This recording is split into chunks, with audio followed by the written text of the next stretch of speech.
नाज़रीन, एक बार फिर हम आपके साथ मौजूद हैं और बात हो रही है स्किन के हवाले से। हमारे साथ डॉक्टर नाज़िया भी हैं। अच्छा, हम बात कर रहे थे कि स्किन के जो टू टोन हो जाते हैं, अच्छा, टू वजूहात। टोन का जैसे मैंने आपको बताया, एक तो एसपीएफ नहीं हम लगाते, पहले हाँ। हम रीजंस बता देते हैं। रीजंस में ये होता है कि सन एक्सपोजर सबसे पहली बात। सेकंड बात ये है कि आजकल जो अच्छा मेल को भी बहुत ज़्यादा टू टोन हो रहा है, इसलिए कि वो पीसी के सामने बैठे होते हैं, ठीक है, क्योंकि ऑब्वियसली ऑफिस में 9 to 5 का इवन उनका दैट इज जॉब है। स्कैरी। सो द हीट जो प्रोड्यूस हो रही है वो उनको पिगमेंटेशन क्रिएट करवा रही होती है। अच्छा, इवन एसी में भी? एसी में भी वो सामने से जो आ रही है और अच्छा, what about continuous. These lights yes, here? This is also, मैं ये बोलने वाली थी। हाँ द सेकंड थिंग जो हमारी एलईडी लाइट्स हैं, जो हाँ आजकल ऑब्वियसली लाइट्स बहुत अच्छी लगती है, बट उसका साइड इफेक्ट्स है। हाँ। साइड इफेक्ट्स में यही है कि जी आपको पिगमेंटेशन क्रिएट कराती है। सन हो गया, लाइट्स हो गई, फिर आपके पीसी हो गया, फोन की जो रेडिएशन आती है वो भी, अगर वो भी कंटिन्यूस अगर कोई देख रहा है। वैसे तो ये होता है कि नॉर्मली हमने फोन में बात की या कुछ नहीं, थोड़ा हम करते हैं ना। हाँ, बाकियों का आप देखिए, आप पूरे पूरे ड्रामे देख रहे हैं, हाँ, पूरे तो जो वो हाँ। भी एक रीजन है। ओके। तो इसीलिए बार बार बोला जाता है। अच्छा, फिर दूसरी बात है, जब प्रेगनेंसी है औरतों में, आपको पता है हार्मोनल चेंजेस होते हैं, चीजें चेंज होती उसकी हैं, वजह से भी। उसकी अच्छा, वजह से प्रेगनेंसी भी। के बाद जो मतलब प्रेगनेंसी के दौरान जो आपके जो टू टोन हो जाता है, वो क्या ठीक हो सकता है बाद में या नहीं नहीं, होता? वो ठीक हो जाता है, ठीक हो ऐसा कोई जाता है, प्रॉब्लम नहीं। ऑटोमेटिकली हो अगर जाता है। यस, ऑटोमेटिकली भी ठीक होता है। और दूसरा, अगर वो थोड़ी सी पिगमेंटेशन रेजिस्टेंट होती है तो we just treat that and it goes fine. कैसे होता है वो? अच्छा देखो, हम उसमें कुछ प्रोसीजर्स होते हैं जो ऑब्वियसली कुछ टैबलेट्स हैं, कुछ प्रोसीजर्स हैं, सन ब्लॉक्स हैं, फेस वॉशेस हैं। और प्रोसीजर्स में हम मीजोथेरेपी करते हैं। Mesotherapy is such a good procedure for pigmentation. दूसरा लेजर्स हैं, जैसे पिको लेज़र है, और पील्स हैं, इस तरह की आती हैं। तो कॉम्बिनेशन जब ट्रीटमेंट आप पेशेंट का करते हैं तो बहुत अच्छा मिलाजमा ट्रीट हो जाता है। कुछ मिलाजमा ऐसे हैं जो बहुत ही रेजिस्टेंट होते हैं, अगर डीप है तो थोड़ा मुश्किल होता है उसको ट्रीट करना, लेकिन अगर सुपरफिशियल है तो इट गेट्स फाइन, बिल्कुल ठीक हो जाता है, पेशेंट बिल्कुल सही है। हाँ, फिर हम पेशेंट को ये बोलते हैं कि आप मेंटेनेंस पे ज़रूर रहें, आप कुछ ना कुछ ज़रूर कराएं, कोई प्रोसीजर करा लें 2 महीने बाद, 2.5 महीने बाद, एटलीस्ट आप मेंटेनेंस पे रहें। तो पेशेंट्स बोलते हैं नहीं तो ऐसे कैसे, तो फिर हम मतलब उनको बहुत काउंसिल करना पड़ता है कि देखें, जो भी है pigmentation it comes again, so you need to maintain that. जैसे हम बाल डाई करते हैं, एक एज है जिसमें आपको फिर बाल डाई करने पड़ते हैं, तो आप मेंटेन करते हैं। अच्छा, यही चीज़ आती है जब मेंटेन की बात आती है, तो जब बड़ी उम्र की स्किन होती चली जाती है तो वो नेचुरली वो सैग भी हो रही होती है, ठीक है। अब हाँ। उसकी जो सैग हो रही है उसको सही कैसे किया जाए? आजकल के नए कौन से ट्रीटमेंट है? और सैग होने के साथ साथ मैंने देखा है कि आपने बोटॉक्स फिलर्स या आप थ्रेड्स वगैरह लगाते हैं, लेकिन स्किन ग्लास स्किन नहीं बन पाती है। वो आपकी स्किन जो है लिफ्ट तो हो जाएगी, लेकिन वो उसके अंदर वो वाली एक वो कहते हैं ना कि वो एक स्मूथनेस या वो नहीं आ सकती है। निखार बोल रहे निखार आ गया। चले हाँ, अब ये बताइए ये दोनों चीज़ें कैसे एक साथ हो सकती हैं? अच्छा देखिए, डिपेंड करता है कि एज कौन सी है आपकी। आप 30s में हैं तो जो भी सैगिंग होती है वो 40s के बाद होती है। 45 के बाद वाले का बताएं। 40 के बाद हाँ, ही सैगिंग होती है, हाँ, उससे पहले नहीं होती है नॉर्मली। लेकिन आजकल की बच्चियों का आप ये देखेंगे, आप बिलीव नहीं करेंगे, 25 में बच्ची आ रही है and she is using retinol and I'm like, why are you using it? It's an anti-aging, Dr. Saiba, so I'm using it. It's on Instagram. And like, please don't use it because you're just 25, you don't need it. They are taking collagen tablets. You have ample amount of collagen in your body. Why are you taking अच्छा, it? इसकी side effect क्या हो जाते हैं? मतलब ये कोई भी चीज एक्सेस इज बैड। मतलब रेटिनॉल आपकी स्किन को पतला कर देगा, आपको जो है आपकी ड्राइनेस कर देगा, जाहिर सी बात है, ये भी तो है ना। अगर जब जरूरत नहीं है तो आप ना लगाएं, तो मत लगाओ। तो हाँ। आप 30 के बाद आप शुरू करें। आप 25 23 की बच्चियां, 21 की बच्ची रेटिनॉल लगा कर आ रही है मेरे पास। मैं तो ये स्किन के रूटीन्स है उनकी, जिसकी वजह से स्किन जल्दी डैमेज भी हो सकती अच्छा, है। अब आप देखें ना, रेटिनॉल आपकी स्किन को सेंसिटिव भी कर देता है ना। तो आपने हीट एक्सपोजर किया और आपको पिगमेंटेशन शुरू हो गई, तो जल्दी अर्ली पिगमेंटेशन हो अच्छा, गई। मैंने एक चीज़ और देखी है कि रेटिनॉल की ठीक है बात की जाती है, लोगों को ये नहीं पता होता रेटिनॉल लगानी किस वक्त है। लोग लगा के सन एक्सपोजर करते हैं। मैंने कई लोगों की छाइयाँ आना देखना शुरू कर दी। रेटिनॉल हमेशा आप लगाएं, पहले तो आप फेस वॉश करें अच्छे से, टोनर से सब क्लीन कर लिया, फिर आपने मॉइस्चराइज किया। मॉइस्चराइज आप HA के सीरम से भी कर सकते हैं, मतलब hyaluronic एसिड के सीरम से, वो आपको बड़ा सपल लुक देता है। और दूसरी बात ये है कि वो एक हाइड्रेशन क्रिएट करता है। अब जैसे जैसे आप एज करते हैं ऐसे ऐसे आपके अंदर वाटर की डिप्लीशन शुरू हो जाती है, आपकी स्किन डिहाइड्रेटेड होना शुरू हो जाती है, दैट इज नॉर्मल। सो उसको सही करने के लिए आपको HA के सिरम्स यूज करने चाहिए, ठीक है। फिर आपने रेटिनॉल यूज कर लिया रात को, आप दिन में नहीं यूज करना, आपने बिल्कुल। और फिर आपको सुबह सनब्लॉक लगाना है, इट्स अ मैंडेटरी थिंग। मतलब आप ये नहीं कर सकते कि आज आपने रात को रेटिनॉल लगा लिया, आपने अपनी स्किन को सेंसिटिव कर दिया और आप सुबह मुंह धोए और आप निकल गए, ऐसा नहीं करना, ठीक है। तो ये आपको एक कुछ चीज़ों का आप अगर एडवांटेज ले रहे हैं तो उसको आपको प्रॉपर पता होना चाहिए किस तरह आप उसको लगाएं और किस तरह उसको आप मैनेज करें। अच्छा, अब जो हम डिस्कस कर रहे थे एंटी एजिंग, तो 40 के बाद देखें थ्रेड्स, बोटॉक्स, फिलर्स प्रोसीजर तो बहुत सारे, एक्सोसोम्स आ गए आजकल, स्टेम सेल थेरेपीज आ गई हैं, lot of procedures are there, ठीक है, इतने सारे प्रोसीजर्स हैं। ग्लास स्किन के लिए मैं हमेशा पेशेंट्स को बोलती हूँ, एक तो देखें 40 के बाद आपको थोड़ा पानी ज़्यादा पीना चाहिए। आजकल जैसे अब हम इस वेदर की बात करें तो ऑरेंजेस आए हुए, तो विटामिन सी, ठीक है, खाएं। हाँ, तो विटामिन सी अब जिस चीज़ में भी है, अगर आपको इस विंटर के सीज़न में तो ज़्यादा मिलता है ना ऑरेंज, आपने ऑरेंज का जूस ले लिया, आप अगर एप्पल और कैरेट का भी जूस लेते हैं तो वो भी बहुत अच्छा है, ठीक है, आपकी स्किन को बड़ा अच्छा रखता है। दूसरा, आपने जो चीज़ें इस्तेमाल करनी है अपने फेस पे, रात को आपने मॉइस्चराइज ज़रूर करना है। अगर आपको HA का सीरम है आपके पास तो ओके फाइन, वरना आप नॉर्मल मॉइस्चराइज़र भी यूज़ कर सकते हैं। और दूसरा, रात को आप कोई भी ऐसी चीज़ जो जैसे अल्फा आर्बिटन है, कोजिक एसिड है, इन सब चीज़ों का एक मिक्सचर होता है, सिरम्स मिलते हैं, बहुत अच्छे अच्छे ब्राइटनिंग सिरम्स हैं जो अच्छी कंपनीज, देखिए वो भी आपने कहा रात में यूज़ करना है, वो भी रात में यूज़ करना है, दिन में नहीं करें, दिन में नहीं करना। अच्छा, और दूसरा, ग्लास स्किन के लिए PRP कर सकते हैं हम फेस की, अगर आपको पिगमेंटेशन हो रही है, अगर आपको सैगिंग स्किन हो रही है, क्योंकि एंटी एजिंग प्रोसीजर है। अच्छा, ये PRP से वाकई क्या ये सिर्फ स्किन जो है वो खूबसूरत होती है, या इससे आपकी जो सैगिनेस है वो भी ख़त्म हो जाती है? देखो, लाइट रिंकल्स खत्म होते हैं। अब ये तो नहीं हो सकता कि बहुत ज़्यादा सैगिनेस है तो वो सिर्फ PRP से ही सही हो जाए, it depends, varies patient to patient. और कितने दिन तक PRP रहता है?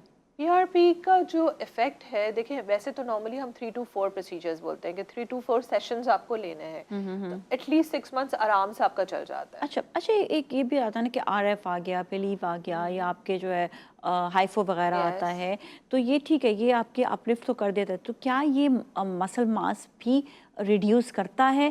और अगर रिड्यूस करता है तो कितने अरसे बाद वो मसल मास आता है या बिल्कुल नहीं आता? अच्छा, ये भी डिपेंड करता है। देखें, अगर एक पेशेंट का बहुत ही बिग फेस है, ठीक है, तो उसके ऊपर हाइफो उन्हें काम करना है, लेकिन कुछ सेशंस के ऊपर काम करना है। दूसरा, मसल मास कम होता है हाइफो से, बट वो दोबारा रिकर हो जाता है, ऐसा नहीं है कि नहीं होता। अब डिपेंड करता है कि आपने कितने शॉट्स देने, ये तो एक ट्रेन एस्थेटिशियन, ट्रेन डॉक्टर को पता होना चाहिए कि वो कितने शॉट्स दे रहा है। मतलब ये कि जो बोनी स्ट्रक्चर होते हैं उनको नहीं चाहिए कि वो हाइफो ना कराएं। अगर आपको लग रहा है कि वो बहुत दुबला पतला सा इंसान है, उसका फेस बहुत छोटा है, उसके ऊपर कभी भी हाइफो, उसके ऊपर क्या चीज़ अच्छी लगेगी फिर? उसके ऊपर देखिए, मेरा आप थ्रेड्स कर सकते हैं, आप फिलर डाल दें, आप बोटॉक्स कर दें। आई थिंक उसको तो फौरन से इफेक्ट कर देंगे।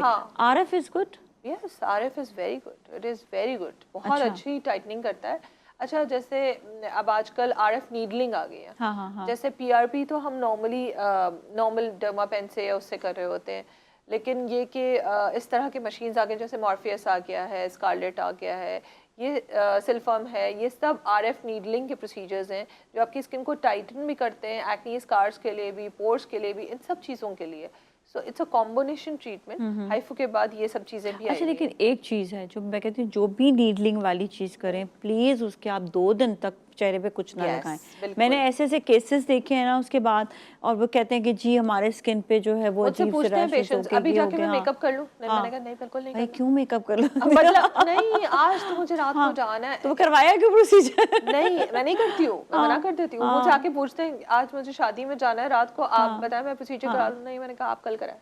आप शादी अटेंड कर लें। 3 दिन तक तो मैं कहती हूँ आपने कुछ नहीं करना, आपने मेकअप नहीं करना। अच्छा, यहाँ तक कि लोशंस और पता नहीं क्या क्या क्रीम्स लगाना शुरू कर, भाई एक जख्म आया हुआ कैसे लगा दिया? सीरियसली मैं उनको बोलती हूँ take a break for 3 days।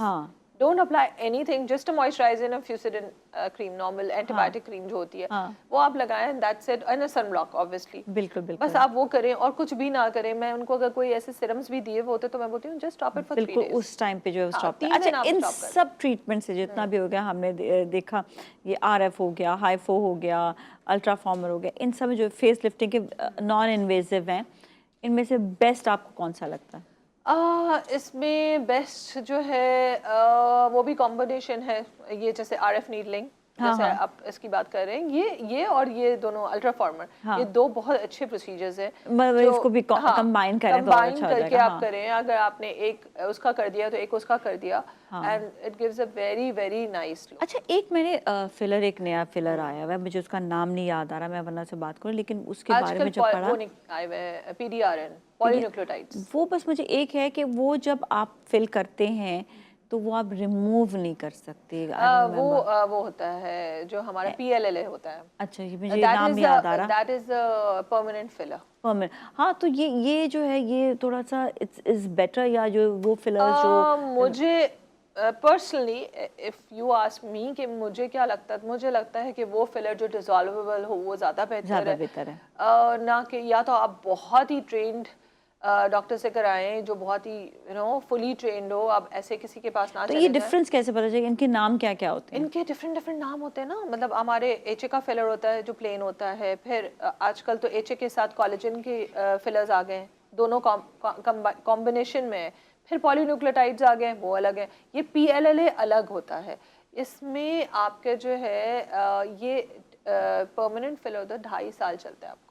Okay, लेकिन ये डिसॉल्व नहीं होते, मैं इसमें सुना है। सबसे जो ड्रॉबैक है कि ये डिसॉल्वेबल नहीं है। हाँ, इफ यू गो रॉन्ग फिर तो बिल्कुल फिर आप कहीं के भी नहीं, कुछ भी नहीं, फिर तो फिर आपका आप जो यू हो कैन गया नॉट वो डू हो गया। दैट। तो this so is very risky this is very actually. हाँ, रिस्की। सो मतलब आई थिंक सो, मुझे ऐसा लगता है कि वो वो फिलर एक होता है ना कि जो रिमूव भी कर देते हैं, निकाल दे, कहीं से कोई मिस्टेक हो गई तो चलो वो आप डिसॉल्व कर देते हैं। डिसॉल्वेबल आता है ना, हाँ हाँ, हमारा डिसॉल्वर आता हाँ है, हाँ, फिलर डिसॉल्वर होता है। इसमें तो नहीं होता ना इसमें डिसॉल्व। नहीं है, हाँ, तो यही इसमें तो बिल्कुल ये थोड़ा सा प्रॉब्लमेटिक है। तो ये लोगों को कैसे पता चलेगा जी ये वाला आपने बताया नहीं, वो इसका तो नाम? डॉक्टर डिसाइड करता है ना, और ये पेशेंट भी बोलता मैंने है। बोले ना, ताकि मैं कह रही पेशेंट आके बोलता है आपको क्या मुझे हाँ, ये वाला फिलर लगाना है, इतना हाँ, अवेयर है तो पेशेंट। मैं यही कह रही हूँ कि ये लोगों को हमें बताना हाँ, जरूरी तो है। ये बात है, ये तो साइड इफेक्ट हम बता हाँ, रहे हैं, but if the patient is persistent about it कि नहीं मुझे तो यही यही स्कल्पचर ही चाहिए। लगाना है, मेरे अब ख्याल में तो मैं कुछ क्या साइन करूं? करवाना चाहिए हाँ, उनसे इस मामले में। जी तो जी हाँ बिल्कुल, ये तो उनका फॉर्म एक साइन कराएं फॉर्म कि साइन ये कराएं। आप करवा रहे हैं तो आपकी हाँ, मिस्टेक ये है आपकी अपनी वो है, लेकिन ऑब्वियसली आपको पता है पेशेंट्स पे सुनते नहीं है। हाँ, जो उनको करवाना होता है, आप बिलीव नहीं करें, मेरे पास